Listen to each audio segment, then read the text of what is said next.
You're listening to the Ethos Athletes Podcast, where we believe that your health is the number one resource you need to accomplish your dreams. My name is Dr. Matthew Hernandez, and I'm a physician dedicated to helping my patients maintain their active lifestyle and continue doing what they love. I'm sitting down with other experts so that we can provide our listeners with the knowledge they need to improve their health and live their best life. Hey everyone, this is Dr. Matt with the Ethos Athletes Podcast, and today I have special guest Jennifer Hallquist, who's a doctor of physical therapy and the owner of Lift Therapeutics, which is a cash-based PT practice in Phoenix. And Jen specializes in manual therapy, dry needling, creating individual therapeutic exercise programs for her patients, and then she has certifications in FMS and vestibular rehab. So, Jen, welcome to the show. Thank you so much for having me. The reason I brought Jen on was to make sure, or to talk about dry needling. And in all the individuals that I've met, Jen is probably the most experienced and educated person when it comes to dry needling. And so I wanted to bring her on just to give you all an idea of what it's good for, when to use it, and just so you can learn a little bit more about it. So before we get to that, let's learn a little bit more about Jen. And Jen, why don't you tell us what made you become a PT? Gosh, how do I make this long story short? I was born and raised in Phoenix, Arizona. I was always a super active kid. Loved gymnastics, running, playing outside, all that stuff. When I was 18, I actually broke my back in a gymnastics accident. And odd as it may sound, this actual experience led me to being a physical therapist, believe it or not. So after graduating from high school in 1989, I was kind of floundering, didn't really know what I wanted to do with my life, and I got a call from a previous person I used to babysit for. She'd started a nanny business, and a couple had come into her office, and she immediately thought of me. I don't know why. But anyways, I started being a nanny for them, and I was with them for almost 2 years. And it was very influential. Mother was an orthopedic surgeon. Dad is a pediatric dentist. And I don't know what they saw me, but they were both like, you'd be a really good physical therapist. And we got to know each other really, really well. And it was kind of the first time anyone has ever really, really supported me in that manner. So by 1992, I kind of knew what I wanted to do. I wanted to be a physical therapist. I looked into all the schooling and what it would take to get there, and kind of dove in head first. I got a job as a PT tech. I went to massage therapy school, graduated from massage therapy school in 1992, and started my full-time undergraduate schooling at Grand Canyon University. Graduated from there in 1999 with a BS in corporate fitness and wellness, emphasis on athletic training. And then I actually got accepted and started graduate school right away at AT Still University. And in 2002, graduated with my doctorate in physical therapy, and here I am. Yeah, right on. That's awesome.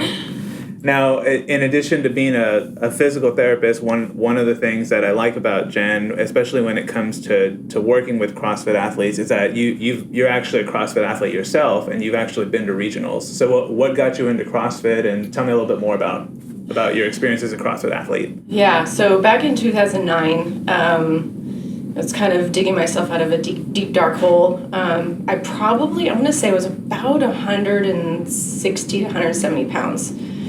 Not healthy at all. And I'd heard about CrossFit through somebody else, but it just wasn't available in Phoenix. I mean, in 2009, I think there was finally a CrossFit gym called Core CrossFit. I started there in 2009, and I took to it like a fish out of water. I mean, I loved it. I dropped a ton of weight, was the healthiest I've ever been. I've done a lot. I mean, I've long distance running. I was a gymnast. I did rock climbing. I was obsessed with rock climbing for a really long time. So I even did Krav Maga, which was really awesome. So I did that for about a year and a half, and then I kind of fell off the deep end. And in 2009, I found CrossFit, and it really changed my life. I really saw the potential in it. I saw like human movement. I'm like, oh my God, all these people are moving, and they're doing stuff that's super functional, and they're lifting weight, and it was a very powerful thing. And I really saw I saw many changes in people, and this was something I always wanted to, see in my own personal practice, my own patients. I want to see people change. I want to be a catalyst to change, and I saw this on a huge scale in CrossFit. I saw it on a small scale, very, very, very small scale in my practice, but I saw it on a huge scale in CrossFit. So it was pretty profound. So then from there. They actually, asked me to coach. I sat for the this was back in the day when you didn't even have to do a test for it. Okay, nice. So I started coaching, and it scared the crap out of me. I'm coaching, just being in front of those people and doing all that stuff. And I thought, you know what, it scares the crap out of me, so I got to do it. Yeah. And I did it. It was fun. It was great. It was a great experience. I learned a lot. And then I decided I really wanted to kind of focus more on getting better at CrossFit. I wanted to work with people and coaches that I knew I could learn from. And so I stopped coaching, and I really kind of focused more on, my own movement, my own getting better, lifting, getting stronger. So I sought out some pretty good coaches, Olympic lifting coaches. And so with that, it's sort of I started going to CrossFit Magnon. We were able to go to regionals, and then I met some people that I wanted to train with, and ended up moving gyms for a little while and went to regionals with them in 2014. And I think in 2015 I had been struggling with a really bad right shoulder injury, and I ended up having to have surgery. So it was, again, like everything kind of happens for a reason, but it gave me sort of a chance to sort of step back and go, all right, what's important in my life? Where do I want to put my energies? And so at that time, I started Lift Therapeutics. Okay. And so I started slowly developing a really amazing clientele, and it was all word of mouth. Yeah. Strictly word of mouth. I'd work on one person, and then they send me another person. They'd send me their wife or husband or whatever, and I just started developing this practice, and then in just March of this year, okay, I completely moved full time into my own practice, which was pretty amazing. So, yeah. So that's kind of my history with CrossFit. I will always think of CrossFit as this amazing entity, and I love working with CrossFit athletes. I speak the language. Yeah. I know what it takes to be a CrossFit athlete. For sure. I know how to modify scale. And people come to me all the time with these injuries. It's like, you don't have to stop working out. You can train through injuries. This is what I want you to do.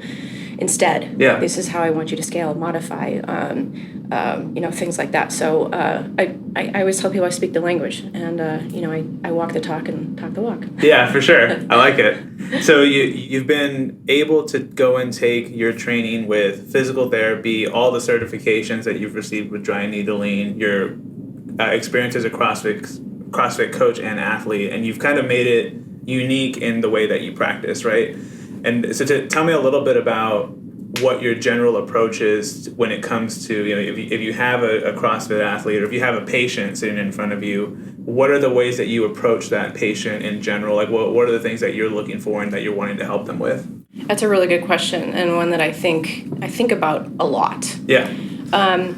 And I do work with a lot of athletes, and I work with general population, and I treat all my patients the same in that I really truly feel that if I listen with all my senses, I will actually be able to teach my patients how to fix themselves. And so along with this, I do my best to perform a detailed, comprehensive, systematic, and dynamic evaluation, which includes a really good history, differential diagnosis, biomechanical movement analysis. And these things lead me to the appropriate hands-on tests for specific functions of neurological, muscular, and our joint tissue issues. Mm-hmm. Yeah. That kind of rhymed right there. But in general, I guess overall, my goal is to find the source or the generator of the pain or dysfunction in every single one of my patients, athlete or not, which is not immediately obvious. Oh, yeah, absolutely. And I use this analogy of an onion. Mm-hmm. I'm sure other people use this too. But I didn't make this up. But I think people resound to it, and that an onion has layers. You know, everyone's cut through onion, right? Yeah. A lot of these layers. Well, I use it as the longer that pain or dysfunction has been there, it can create layers of dysfunction, and sometimes we have to move through those layers. And sometimes I say, like, hey, well, right now, immediately, I think this is what's generating what's your pain generator.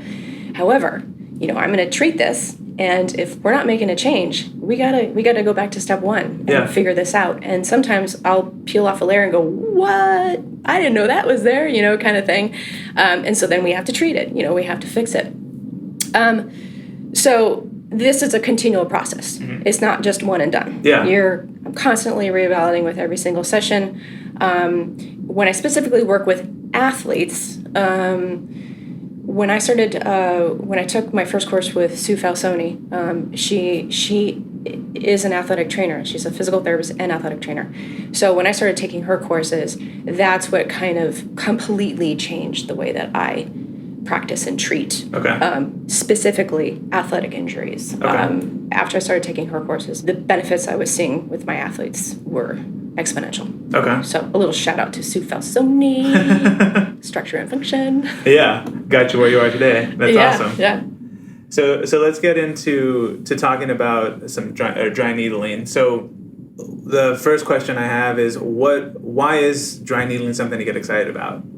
Yeah, another really good question. So as I mentioned before, I've spent many, many years and countless hours of extra training to get skilled with my hands. Mm-hmm. Okay. There's lots of different techniques of manual therapy out there. Tons of different kind of certifications. And they all work. You just have to find something that resounds with you and get good at it and get skilled at it, because you can make a lot of changes. So with that being said, I've gotten really good with my hands. So when I use a thin filament needle, and I choose and place this needle at the appropriate and safe depth in my patient, with also the correct positioning of the needle and the positioning of the patient, I can access and reach areas that cannot be reached by my hands. Okay. Which I think is pretty freaking amazing. Yeah, for sure. In addition, dry needling impacts local, systemic, and segmental responses in the body by disrupting a reflex arc of contracted tissue to promote a return to balance or homeostasis. Okay. As the filament needle goes into the tissue, it creates microscopic lesions that facilitate a powerful healing response within the body to improve blood flow and also increased healing capacity of your own body. Okay. Lots of healing cells in the systems. I'm just essentially creating an attraction for those cells. Okay. Saying, hey, get over here, heal me, fix me, do something. Okay. And so for the listeners that may have not experienced dry needling in the past or have seen it, this thin filament needle is essentially like an acupuncture needle. Absolutely. Right? And so it's very, very tiny. I don't even know, I wouldn't even know what the size to compare it to, but maybe you might have something. There's all sorts of lengths and diameters. Yeah. And there's also different kinds of brands. The needles are made out of different types of metals. Right. All sorts of things go into choosing the right needle. I usually go with, what body part am I treating? How big is it? Right. How much tissue do I need to go? What am I trying to access? Yeah. And there's also very, very, it has to be safe. Mm-hmm. The risks, the rewards have to outweigh the risks. Right. In any treatment. And so all of these things need to be considered when you put needles in bodies. Yeah, for sure. So you said that some of the things that it accomplishes, it kind of increases blood flow to that area. What are some of the other things that you mentioned again? Well, the as far as the local, you can so it produces, it actually in the brain we're finding that it actually increases opioids. I have my own natural opioids that get released, and so I think a lot of athletes overuse pain meds, anti-inflammatories, sometimes sleeping aids. Yeah. So if we can, if I can implement a safe technique that allows people to get off pharmaceuticals, it's a win-win. Yeah. In my eyes. For sure. Absolutely. So when we're looking at when it can be used, this is obviously a more in-depth question, but let's keep it a little general for now. The athletes that are coming in, they're typically experiencing, is it pain? Is it loss of range of motion? Is it a combination of that? What are they experiencing? Yes. Yes to all of it. Yeah. I get people from just completely broken down where they have many issues, overtraining. Their hormones are all crazy, and nutrition is not on point. They're not recovering. Right. And so sometimes it's just a matter of like getting to the right people. Mm-hmm. I'm a physical therapist. I work within my scope of practice. If I find that, hey man, this person needs something else, and I've reached out to many people in my community, you as one of them, to send people to, like, mm-hmm. Let's get these people fixed, and I can do what I can do, and sometimes it's nutrition, sometimes it's hormones, sometimes it's a combination of all sorts of things. But as far as what I can do, I want to produce a healing response in their body. In any way I can do that, any safe way I can do that. I find that dry needling, along with all the other stuff that I do, is pretty powerful. Okay. To get them back to not only training, but get back to competition if that's what they want to do, or keep competing. Yeah, for sure. It's a very strenuous sport, and there's such passion in these athletes. I want to make sure that they can do what they want to do. Yeah. Okay. Now, in your experience, what are let's say the top 3 things that you've seen dry needling help with? And you can be as general or specific. Sure. I tend to see a lot of back pain. Okay. Back pain, neck pain. I see a lot of spine issues. But not only that, but I see a lot of just repetitive injuries, like tendon pain, bicipital pain, bicipital tendon pain, lateral epicondylitis, tennis elbow. Yeah. Those are kind of probably the biggies. For some reason, I've been seeing a lot of calf injuries, Achilles tendon, plantar fasciitis, stuff like that. But a lot of it's just repetitive in nature. Okay.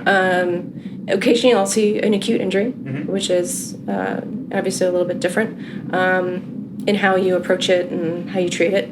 But those are probably the biggies. Okay. And shoulders. Oh yeah, and shoulders. Shoulder, yeah. Given the I could go on. It's hard to say top 3. Yeah, I know, for sure. It's like I just love working with any and all injuries, and with lots of different experience, you just kind of gravitate towards certain things that you just get really, really good at. Yeah. I'd like to think I'm really good at working with shoulders and spine, and a lot of repetitive injuries. Right. Tendon strains, sprains. High hamstring, proximal hamstring strain can be a real big hamper to athletes, and I have found with the dry needling, I can really help that a lot. Okay. That wasn't really the top 3. Yeah, you're solid. It's all good. You gave a really good view of how well it works in a number of conditions. So given how many things it helps, what is it not good for? Like, what if one of the things that annoys me is when practitioners, patients go to a certain practitioner and the practitioner does a treatment that it's not going to work, but they're still doing it for whatever reason. So what are some things that won't work? Well, there's very, very specific contraindications to dry needling, okay. And that needs to be addressed from the get-go. Okay. If there's a specific contraindication, I'm not going to do dry needling. If the risks outweigh the rewards, I'm not going to do it. Okay. And there's a lot that goes into that, figuring that out. Mm-hmm. If a person has a really abnormal fear of needles, it's very stressful. Yeah. Why would I want to put that person into that stress? I have a lot of other techniques I can use instead of dry needling. So those are some things that kind of off the top of my head, I just those are things that you just, have to evaluate for and just make sure, like, is this even appropriate? Yeah. Here's my philosophy. If I don't make an immediate change in somebody using any technique, I have a tendency to not really want to go to something else. I want to find something else that works, that's appropriate. Yeah.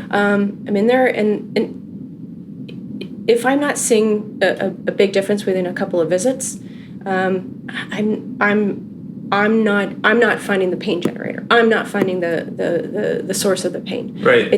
It's up to me, right? And so I ask a lot of questions, and sometimes when there's an issue that I really feel is out of the scope of my practice. Yeah. I want to refer them out. Okay. I want to refer them out and find good people that I can send them to. Sometimes they need imaging. Those types of things. I've gotten really good at figuring that out, relatively quickly. Yeah. And so those, I'm not sure if I'm answering the question the way that you want it to, but I want to make a change. Yeah. If I'm not making a change, then I need to try something different. Okay. Maybe dry needling is not going to be it for them. We need to find something that works for that person. Okay. That works for that patient. But aside from that, yeah, the contraindications and all of the risks to the procedure need to be addressed ASAP, and that patient needs to be defined and be aware that there are always things that can happen with any procedure. Right. And so it all kind of goes into the patient education. Yeah. How am I educating this patient? How is the interaction between the two of us? Are they a good historian? Are they interactive with the type of care that I provide? So there's a lot of different factors, but I really want to make a change as quickly as possible. So all of that being said, I want to make a change quick. And if not making a change quick, then we got to do something different. Okay. So let's use that to transition into the next question I have is, when it comes to treatment, there's as I'm sure you've experienced, there's this role of having to manage expectations for patients, right? And you always want to make sure that you're all on the same page. Now, what is quick? So how fast do you expect this treatment to work in a given, like in general? Obviously everyone's different, but in general, what's the amount of sessions you would say I should see a change within this number? That's definitely patient and athlete dependent. B, I use sort of a bell curve. Okay. So there's a bell curve of responses. So I have people that got off my table and said, I've never felt this good for years. Right. So sometimes it's immediate. Okay. And I don't know how that person's going to respond until I do the treatment. Right. And so, again, that goes back into patient education. Right. What are the expectations of this treatment? I'm very, very open and honest with my patients. I can say that it can be immediate, and I can say that it might take 3 or 4 sessions. I don't know until I do the treatment and sort of measure your response to it. And people are usually on board. Like, they understand that this might be back to the whole chronicity of the injury. How long has it been there? Right. I think most people after I talk with them, they have pretty realistic expectations. Good. as far as what to expect, and to be able to sort of roll with it, and know that this is a problem solving. We're problem solving, and it may not be absolutely immediate. Right. But that I think that what I'd like to instill in people is trust. I want them to trust me that I'm going to do everything within my power to help resolve it and help figure it out. Okay. Yeah, no, that's good. Now, when they come in for a session, and again, obviously this will vary with every person, but let's say they come in for a session, you treat them. How long can they expect it to last? Like, or even if they went through a series of treatments for shoulder pain, how long can they expect that to last? Is it, year? Is it less than a year? Is there maintenance that has to be done? Gosh, that's a tough question to answer. You know that, right? Yeah. Oh, yeah. Absolutely. Gosh, it goes back to the patient. Like, every single patient is a little bit different. Yeah. Every patient responds a little bit different. As long as it's in that bell curve of what's normal, what's not normal. Like I said, I've had patients that don't really need a follow-up. I follow up with them and be like, you know what, I feel awesome. A month later, I'll check in with them. I feel awesome. I'm doing great. I'm training this and that. Okay, let me know if you need help in the future. Yeah. Thing. And then I have patients that are like, no matter what, they want to see me once a week. Yeah. Because they feel better, right? It's like, well, I have to educate them as well. Like, hey, I want you to be independent. Yeah. I don't want you to have to rely on me. So it runs the gambit as far as like what. It's really difficult to answer that question because everybody is a little bit different. Everybody responds a little bit different. And some people need regular work, some people don't. Some people respond to it really, really, really fast. Some people it takes a little bit longer. I find that if I do a little bit deeper needling, the long-term effects are better than superficial needling. But in my own practice, that's what I have found. Is that there's definitely more long-term effects with the deeper needling. Okay. Now, one of the things that I like about your practice is that the dry needling aspect of it isn't the end-all be-all. Like it's not the cure-all by any means. Not at all. And so you tend to combo that therapy with some other things. So absolutely. What are some things that you typically combo it with? And let's go with shoulder. We'll talk with shoulder and spinal issues. Mm-hmm. What are some things that you typically combo it, and why do you see that to be effective? First and foremost, always begins with an evaluation. Mm-hmm. Okay. That being said, I'm probably gonna keep saying that, repeating myself. Oh yeah, you're good. No worries. So I think what I want to make sure that people understand is that I'm not sticking needles in people willy-nilly. Right. Like there is a very specific reason why I would use dry needling and what I would combine it with. What I typically say with a shoulder, it comes down to biomechanics. Mm-hmm. What is going on when that shoulder moves? Right. Shoulders are a very, very, very complex system. 4 joints, 33 muscles. It's very, very complex. And the integration with thoracic spine and cervical spine is profound. Mm-hmm. You have to look at all those structures. Is it neuralized? Is the pain being generated by nerves? Is the pain generated by muscles? Is it pain generated by joints? Is it tendon issue? How many other secondary issues are there because of the pain or the dysfunction? Yeah.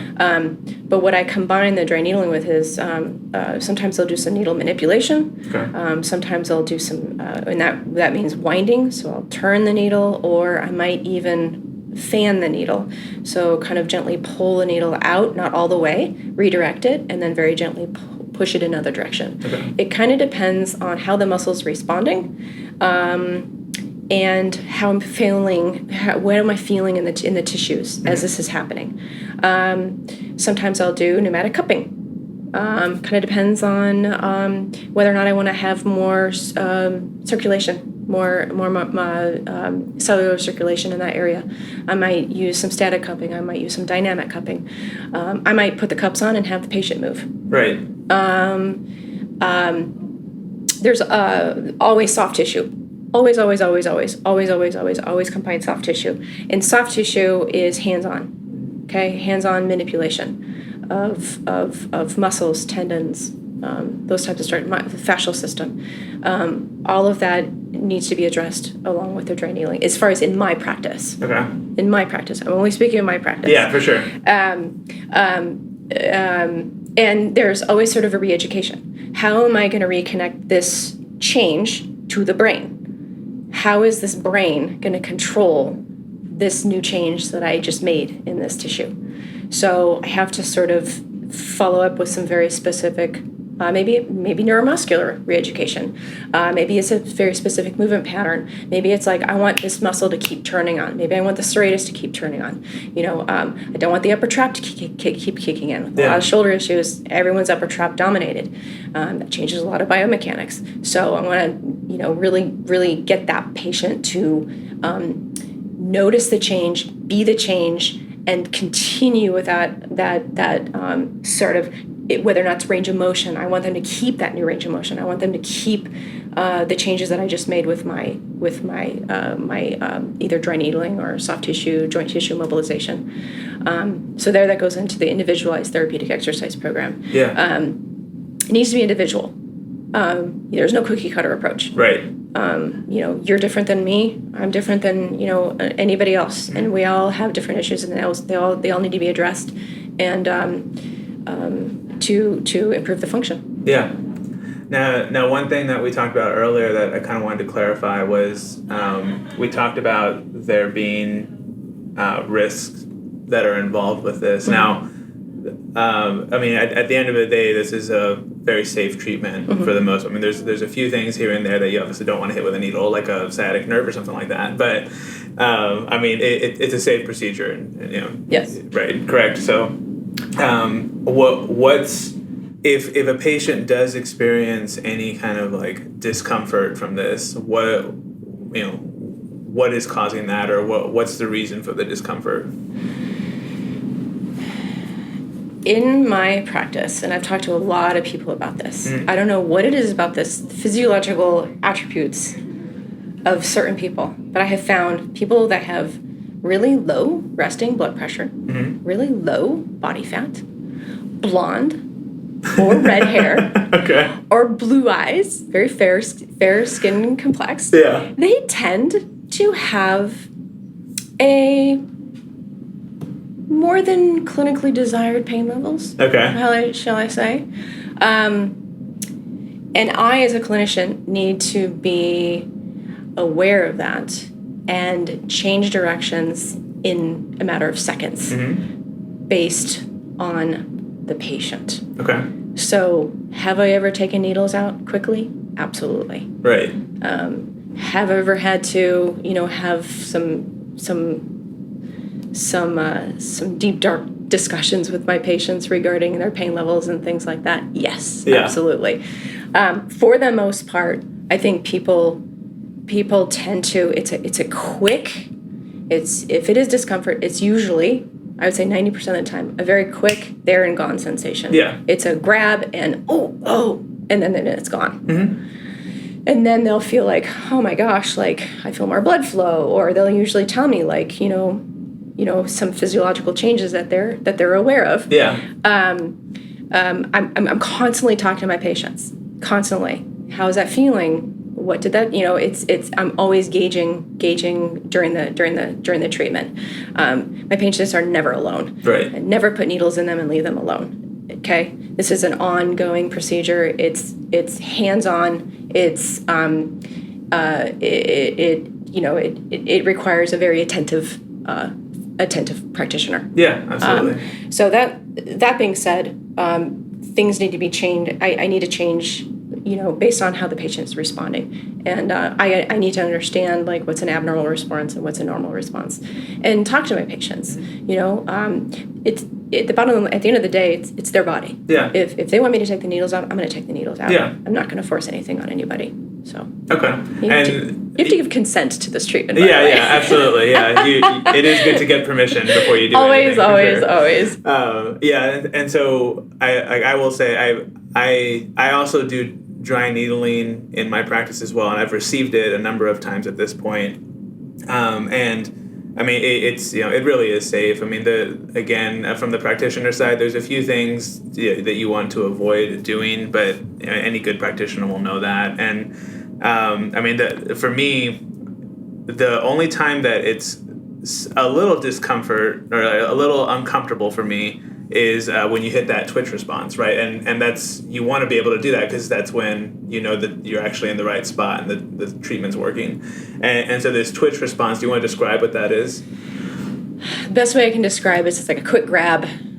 For some people it's painful. Other people it's like, oh, what was that? Yeah, exactly. They're super chill. It really varies. I happen to be a big twitcher. Like, for me, and this sounds horrible, but I've never been shot by a gun, but it would feel like it's like a quick, like a grab, right, and then it's gone. Uh-huh. And I can feel the muscle move. The practitioner can feel the muscle move around the needle. Sometimes the needle moves. Sometimes other body, like every muscle has an origin and insertion. Sometimes you can actually see the origin and insertion move with this twitch. So it can be pretty dramatic, and it can be super chill. Yeah.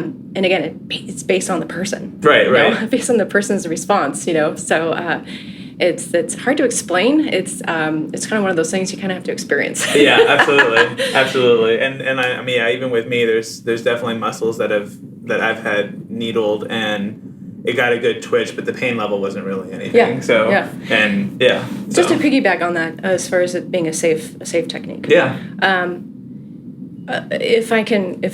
don't know who I heard this from, but it begins and ends with anatomy. Yeah. How well does that person know their anatomy? Right. You can get somebody that's dry needling certified, and they don't know their anatomy very well. Mm-hmm. I would say that person probably shouldn't be dry needling. Yeah. That person probably shouldn't be, putting needles in somebody, and and I think this kind of goes to finding a practitioner. Mm-hmm. Interview that person. Interview them. Find out how long they've been a PT. What have they specialized in? What type of certifications do they have? How long have they been dry needling? Be a part of be a part of the questions. Be a good historian. I mean, I tell people all the time, pay attention to your history. Pay attention to your body, because you have to give me information. I help me help you. Yeah, absolutely. I say that all the time. I think you have to be an active participant. I also think and I said this before, you have to trust your practitioner. Mm-hmm. And this is an ongoing process, and this is an immediate thing. You have to immediately trust your practitioner. And you have to continually trust the practitioner. Yeah. But those are kind of really good things that I would probably, me, myself, and I. Yeah. I have a physical therapist that dry needles me, and I for sure interviewed her. Yeah, absolutely. For sure, absolutely. And I trust her implicitly, but I'm also a part of my therapy. Again, this goes back to just really being very observant of your body and being aware of your body. Yeah. And to know what information to give your therapist, so the therapist can. Or practitioner can help you. Yeah, no, that's great. Now, how would our listeners know if they're a good candidate for this treatment? If you have pain. Okay. If you have any kind of dysfunction at all, if you have decreased range of motion. Okay. If you're open to the procedure. Right. It's an important one. Yeah, absolutely.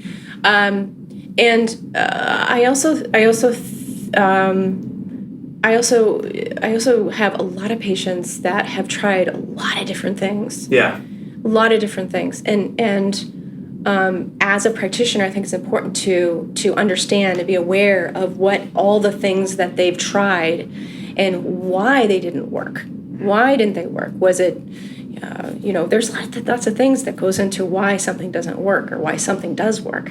So I think it's important to understand that, and that's part of the whole evaluation. That's a part of getting a good history and things like that.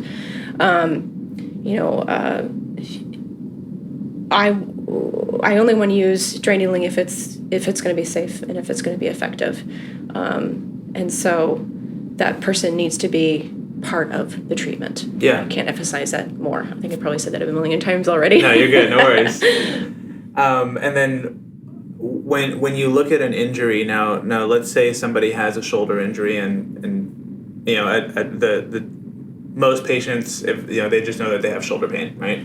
So when it comes to dry needling and treating some sort of injury, there's different severities of injuries that exist. So what can dry needling treat effectively? What severity? If they have shoulder pain and it's from a rotator cuff problem, is it a mild rotator cuff that can help, or can it help with a severe rotator cuff, or what are different, in your experience, what have you seen? I've seen a couple patients return to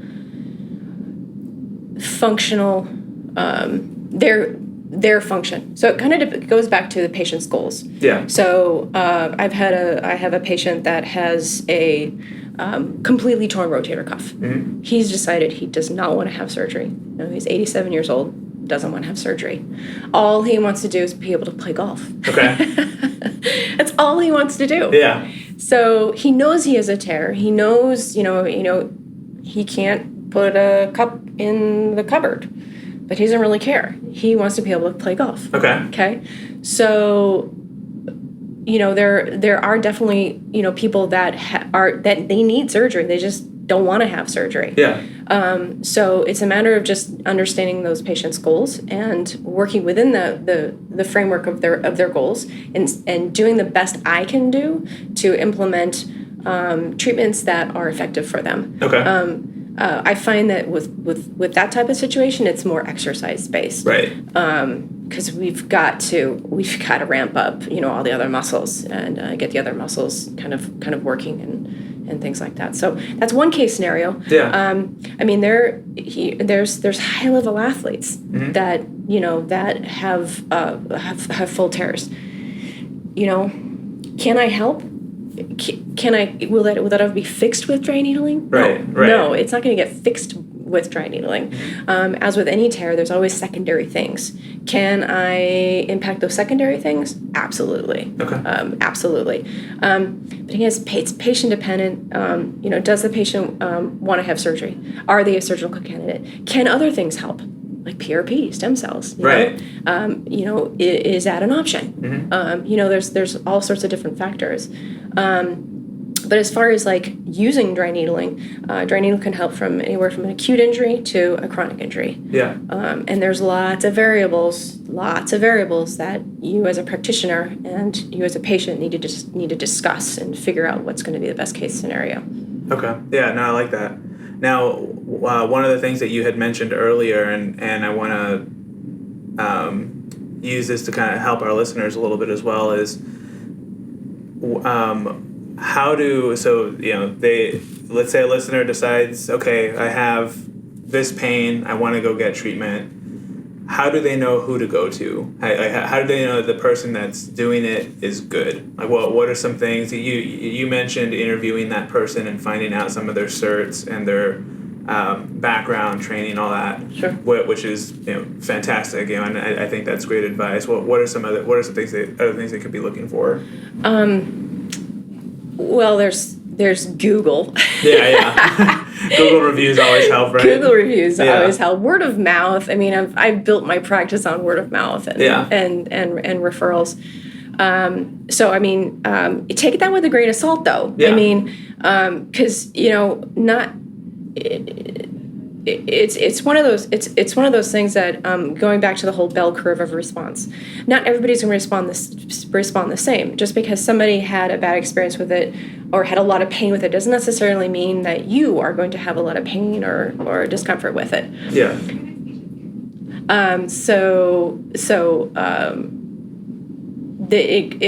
I think it goes back to just word of mouth, interviewing the person, researching it. Yeah. Researching it and understanding what goes into the treatment. But as a practitioner, that all needs to be part of the whole patient education process as far as I'm concerned. And right. That's what I do with my patients is educate. Yeah. I want them to know exactly what's going to be happening. What are what's the within normal responses? Mm-hmm. What can they expect from the response or from the treatment? So I would say look for those types of things in your practitioner. Okay, and so looking for certifications now. Individuals that are trained to do dry needling would be physical therapists. Depends on your state. Okay. Depends on your state. Yeah, that's fair. In the state of Arizona, I'm a licensed physical therapist in the state of Arizona. Yeah. Based on what state you live in, there are different practice acts. Yeah. So in the state of Arizona, as a physical therapist, as long as I fulfill all the proper certifications that's mandated by malpractice acts. And every 2 years you have to renew your license. So you have to make sure that you have all the proper Con Ed courses, for instance. Yeah. You have to get relicensed every 2 years in the state of Arizona. State of Colorado is different. State of New York is different. Okay. I do know that New York and California, physical therapists cannot perform dry needling. Okay. I'm pretty sure there's a handful of other states.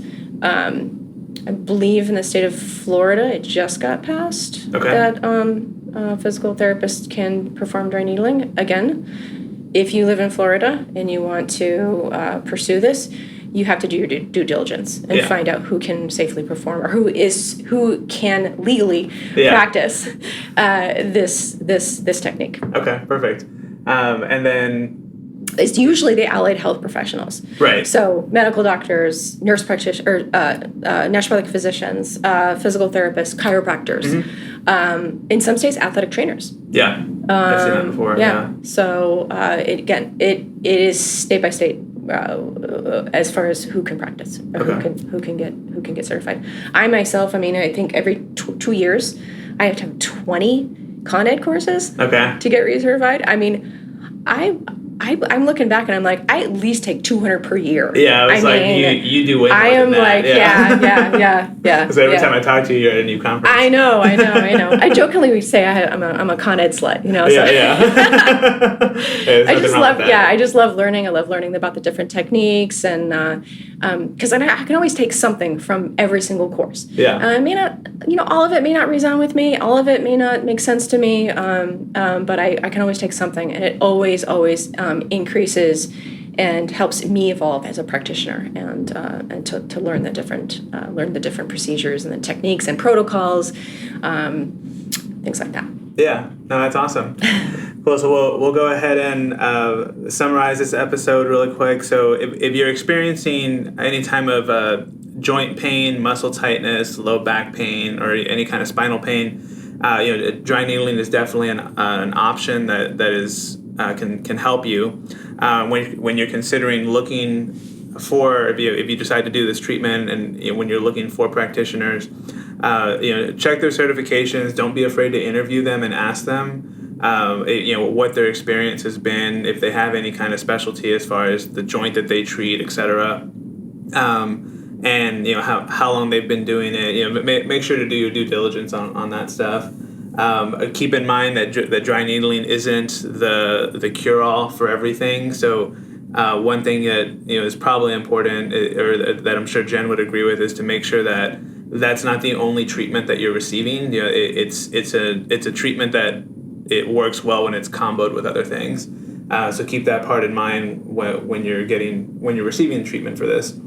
Other than that, I know you can't see me, but I'm nodding my head. Jen's nodding her head this entire time. I forget I'm in a podcast. You can't see me. I'm nodding my head. Also, just to say real quick, that dry needling, as its name, it's a Western medical-based treatment. That's really important. I think I mentioned that earlier, but I think that's important to distinguish between dry needling and acupuncture. Acupuncture is based on Eastern medical philosophy. Right. It's been around for thousands and thousands and thousands of years. Amazing bank of information and knowledge is rooted in acupuncture. Dry needling is based on Western medicine, focus on biomechanics, neuroanatomy, and physiological approaches, specifically Western based. Yeah. Okay. So I wanted to make sure that I didn't say that before, but I wanted to also explain and educate people that's the main difference. Yeah, for sure. No, I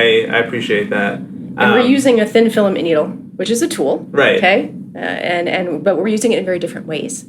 And I'm not saying one is better than the other. They're different. Yeah. And they're both beautiful and wonderful. Yeah, and they've both been shown to work. Absolutely. Yeah, we'll probably do another episode on difference between dry needling and acupuncture down the road. And then, if you'd like to learn more about Jen, you can visit her website, lifttherapeutics.com. That's LIFT therapeutics.com. Jen, thanks for being on the show. Thank you so much. All right, everyone, thanks for listening, and we'll catch you on the next episode.